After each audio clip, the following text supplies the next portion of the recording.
It's time to rank the top 48 players in college football. Starting at number 48, I've got Jacob Rodriguez, first team All Big 12 linebacker last season. He returns, and this defense has been revamped, going to be a lot better. He's going to have an opportunity to shine even more this season.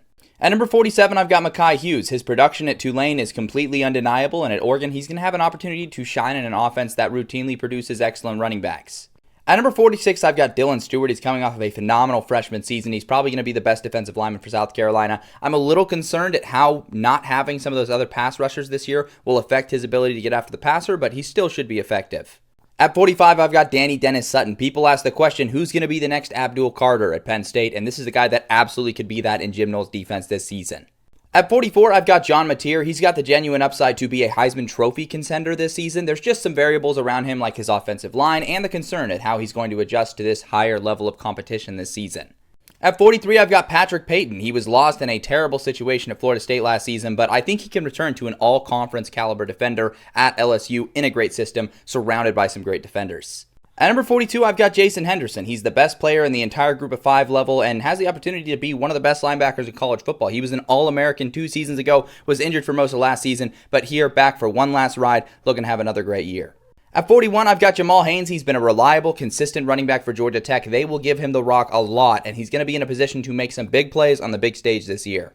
At number 40, I've got Jordan Tyson, who just transformed into an elite weapon last season at Arizona State. He's finally fulfilled his potential after a tumultuous career that was full of injuries and disappointment. He's finally found a nook, and he's one of the best wide receivers in college football. At number 39, I've got Justin Joly, possibly one of the most underrated players in college football simply because of how little people recognize the tight end position. He's phenomenal. He's got All-American potential at this position this year and is going to be a huge bright spot in that NC State offense. At number 38, I've got Arch Manning. It feels like there's enough uncertainty around him to have reasonable doubt this season, his first year as a full starter, but he's also shown so many positive things that I feel like he has a very high floor and is likely to be one of the top signal callers in the SEC this year. At 37, I've got Eric Singleton, a top pass catcher from Georgia Tech last season, comes to the Tigers. They've got a loaded receiving room. He's going to get plenty of opportunities to make big plays. At 36, I've got Michael Taaffe. I misspelled his name here, but he's going to be a great defender for Texas this season and absolutely shined at multiple points, including multiple bright spots in the playoffs last year.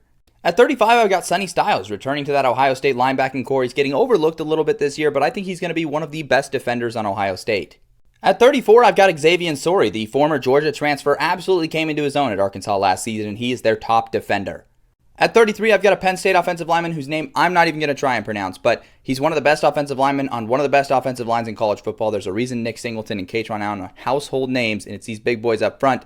That's all I've got for this video. Go ahead and like for the next part where we'll be doing 32 through 17 in the top 48 players of college football.